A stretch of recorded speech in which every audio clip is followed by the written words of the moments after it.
Oke, selamat pagi guys. Sekarang kita masih membicarakan tentang topik coronavirus ya. Karena banyak sekali pasien yang datang juga bertanya tentang itu, termasuk mereka ingin tahu eh, apa sih itu coronavirus, apa upaya kita, apa perlu isolasi dan sebagainya. Yang pertama yang sering ditanya itu coronavirus itu berbahaya atau tidak gitu. Ya kita lihat dari kasusnya, kalau dari ini saya baca juga dari situs resminya. Apakah coronavirus itu berbahaya? Memang jika dilihat dari kasus yang terdapat di berbagai belahan dunia, disebutkan di sini bahwa itu tergantung dari kondisi pasien sendiri, bergantung pada faktor usia. Kalau dilihat dari kasus, memang lebih banyak spektrum of illness-nya itu, kasusnya itu lebih banyak pada orang-orang tua di atas umur 40 tahun, di mana dia mempunyai penyakit komorbid namanya, atau penyakit penyerta yang lebih memberat. Salah satunya biasanya adalah diabetes mellitus, hipertensi, ya, penyakit gula darah tinggi, penyakit jantung dan lain sebagainya, dan atau penyakit paru kronis seperti asma dan sebagainya. Itu akan tambah berat karena virus ini lebih banyak menyerang di saluran nafas kan. Dia berbahayanya menimbulkan batuk, pilek, sesak. Sehingga itu. Jadi berbahaya tergantung pada usia. Karena satu yang harus kita pertama pahami adalah ini adalah virus. Virus itu adalah penyakit yang muncul apabila daya tahan tubuh kita lemah. Sehingga dia, jika kita bagus, daya tahan tubuh kita bagus, akan self limiting disease, bisa sembuh sendiri. Sehingga kasusnya ini disebutkan bahwa biasanya akan berbahaya pada anak-anak dan orang tua. Sehingga bagus sekali saran yang sudah dilakukan oleh pemerintah adalah untuk meliburkan anak-anak. Karena kita bisa bayangkan kalau seandainya satu anak di sekolah terus kena COVID-19, lalu menular ke temannya, semuanya kena, termasuk orang-orang di rumah. Sehingga tindakan itu sangat bagus untuk mengisolasi atau tanda kutip mengistirahatkan anak-anak untuk di rumah. Sehingga saran saya ya betul-betul gunakan waktu ini dengan baik, supaya proses belajar juga di sekolah kan bisa lewat media sosial. Sekarang aksesnya sangat mudah. Misalnya itu ada video mana gurunya pun absennya lewat cyber ya, pakai teknologi internet sekarang belajar pun bisa seperti itu. Sehingga proses belajar mengajar tidak berjalan, tapi kesehatan anak juga lebih terjaga, bisa diawasi oleh orang tua di rumah, jangan berkeliaran itu. Karena kasus kemarin ada ditemukan ternyata di jalan-jalan di warnet segala macam, itu kan orang tua juga yang salah ya, perlu pengawasan. Yang kedua, pertanyaan sering adalah berapa lama waktu inkubasi? Nah, kalau dari sini sudah jelaskan bahwa antara 2 sampai 14 hari. Sehingga 14 hari itu seorang yang terinfeksi atau terkena virus, misalnya terkontak, dia tidak akan mungkin menunjukkan gejala kan dalam 14 hari. Bisa saja dalam 4-5 hari dia terkena, tergantung daya tahan tubuh lagi. Apa-apa gejalanya yang paling sering ya fever, demam, batuk, pilek, ya, sakit tenggorokan, ya bisa mengarah yang berat adalah pneumonia atau sesak nafas. Itu jadi dalam waktu 14 hari. Nah, memang 14 hari itulah menentukan bagaimana sistem kekebalan tubuh kita, antibodi kita, apakah kita kebal terhadap virus itu atau tidak. Jika daya tahan tubuh kita bagus, maka kita tidak akan terinfeksi. Kalaupun kita terinfeksi, tidak akan berat kan begitu. Karena kasusnya itu tadi ada mild, severe, dan kritis ya. Ada ringan, berat, dan sangat kritis berbahaya.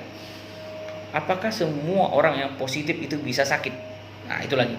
Kan ditahu bagaimana kalau seandainya orang-orang yang setelah dicek positif dari hasil di Cina ya, di sini disebutkan bahwa kasusnya itu penelitian di Cina hampir disebutkan of asymptomatic disease. Jadi kita bisa bayangkan bahwa timbulnya kasus asymptomatic infection, infeksi yang tidak menimbulkan gejala. Walaupun pada kasus dicek labnya itu positif.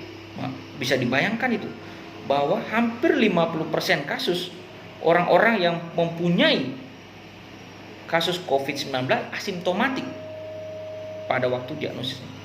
Ya. Bayangkan.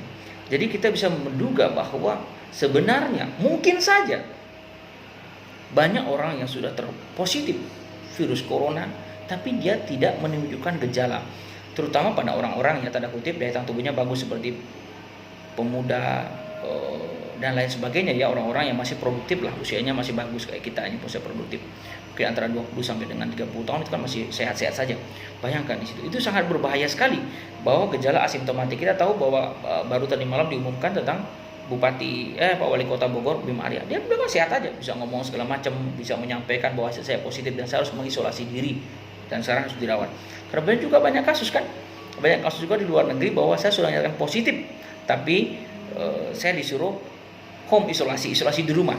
Jika kasus tambah berat suruh ke rumah sakit, sehingga tidak perlu perawatan, tapi disuruh isolasi di rumah sampai dengan kasus itu sembuh. Nah, bisa dibayangkan bahwa banyak juga orang yang positif tapi tidak sakit, itu hampir separuh kasusnya kalau dari Cina, tergantung lagi kasusnya. Sehingga kita waspada juga bahwa kalau seandainya satu orang yang kontak misalnya, berarti logikanya mungkin dia berdekatan dengan keluarganya, saudaranya, bisa 2-3. Maka itu menurut pakar WHO menyebutkan bahwa kemungkinan kalau seandainya kasus itu timbul, berarti angkanya itu 5 sampai dengan 10 kali, 10 times. Jadi 10 kali jumlahnya. Kalau seandainya ada 1, berarti mungkin ada 5 atau 10 orang sebenarnya positif. Kalau ada 100, berarti ada sekitar banyak kali ya, berarti banyak harusnya. Kalau ada 100 sekali kan berarti 500 sampai 1000 orang sebenarnya kena. Bisa kita bayangkan itu. Karena banyak orang yang asimptomatik. Mungkin saja kita lihat bagaimana kondisi sekarang Menteri Perhubungan kemarin kena. Kita tahu bahwa beliau selalu menerima orang-orang yang datang. Bayangkan dari Wuhan dan segala macam beliau terima awal. Mungkin orang muda-muda yang datang itu orang pelajar, olahragawan, atau kapal pesiar, orang muda-muda sehat-sehat. Kalaupun dia positif tidak masalah gitu loh. Itu yang berbahaya. Maka itu kita sarankan orang-orang tua kita terutama suruh dia istirahat di rumah ya, untuk mencegah pemberat dari penyakit itu. Berapa lama sudah, apakah virus bahaya sudah, apakah hasil positif bisa sakit nanti, tidak kan. Kemudian perlukah isolasi diri? Nah itu tadi kita upaya penyebaran. Kalau dari kasus upaya preventif yang disebutkan di sini adalah home isolation, karena kasus ini sangat menyebarnya sangat cepat virus ini, sehingga harapannya tidak menyebar ke orang lain. Yang kalau seandainya orang lain itu daya tahannya bagus mungkin tidak, tapi kalau yang sakit, yang mungkin punya penyakit-penyakit seperti yang saya sebutkan tadi, itu sangat berbahaya, bisa menimbulkan letal, kematiannya sangat tinggi. Bisa penyakitnya itu yang harusnya ringan bisa menjadi berat dan bahkan tidak sembuh dalam risiko kematian. Apalagi di Indonesia disebutin angka kematiannya sangat tinggi, mungkin tertinggi dibandingkan Cina, Italia sebagainya macam, sangat tinggi ya. Termasuk kita kadang-kadang keterlambatan dalam pemeriksaan. Screening kita lambat. Seharusnya dilakukan seperti Korea Utara, Korea Selatan. Semua ada screening. Kalau positif, yang kira-kira tidak sakit di rumah ya langsung isolasi ya, obatin sendiri, banyak minum vitamin segala macam supaya sembuh. Yang perlu penanganan langsung dirawat, kan begitu. Kan kita screening namanya. Jadi supaya tidak menular disuruh home isolasi. Tapi kita ini kan menduga, mencari, menyisir. Dengan orang masih banyak berkeliaran, harusnya langsung home isolasi. Ya kita banyak sih pertimbangannya lockdown itu. Tapi kan kemarin sudah kita bahas itu. Kemudian apa yang bisa kita cegah lakukan untuk preventifnya? 1, karena ini virus, maka yang pertama kali adalah peningkatan daya tahan tubuh. Lalu pertanyaan, vitamin apa yang bagus?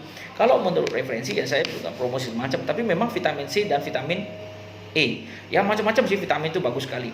Katakanlah Enervon C, saya senang Enervon C, Vitalong C, ya, CDR, Redoxon dan sebagainya macam. Itu untuk meningkatkan daya tahan tubuh kita. Imbos, Imunos dan semacam itu produk. Silakan konsumsi hampir setiap hari. Karena itu tadi self limiting disease. Jadi kalau daya tahan tubuh kita bagus, kita tidak akan sakit walaupun kita terinfeksi. Bayangkan, walaupun kita terinfeksi, tapi kalau daya tahan tubuh kita bagus. Ya. Yang kedua, kalau virus ini sebenarnya menyerang di mana? Kalau di tangan, di kaki, di semua, atau di mana namanya, di dinding rumah, di mall, di jalan, tidak masalah. Jadi masalah kalau dia masuk ke saluran nafas, paru-paru. Sehingga kita harus melindungi semua partikel itu masuk. Salah satunya adalah ada masker.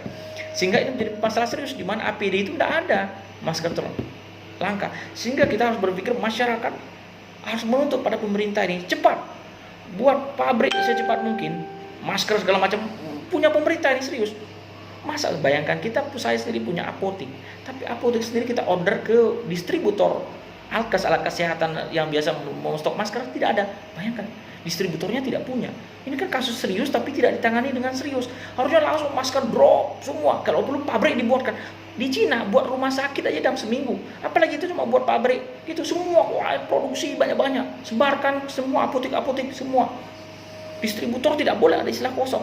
Sehingga paling tidak, kalau seandainya orang yang terkena, dia bersin dan segala macam batu, paling nggak kita bisa menutupin kan. Jadi virusnya nggak sampai, apalagi cuma 1 atau 2 yang terkena kan nggak masalah. Mungkin imun daya tahan tubuh kita masih mampu untuk membunuh virus itu. Tapi kalau banyak terus terpapar tambah banyak virus corona masuk, ya ujung-ujungnya juga akan sakit kan begitu. Maka itu alat pelindung diri paling nggak meminimalisasi jumlah virus yang masuk ke dalam tubuh kita kan begitu. Pemerintah harus buat masker, hand sanitizer semua supaya safety pertama itu lebih terjaga, paling nggak meningkatkan kualitas hidup orang itu lebih tinggi kan gitu ya. Yang kedua adalah saya pikir juga adalah karena dia di tenggorokan. Kalau seandainya kita melindungi antiseptik hanya di tangan saja, ya tidak masalah. Banyak virus di tangan tidak masalah. Tapi kalau masuk ke tenggorokan maka itu menghindari kontak dengan wajah, menyentuh apa-apa itu menghindari. Dan tentu saja kita harus membersihkan rongga mulut. Ini yang lucu, antiseptik di rongga mulut banyak saya pikir.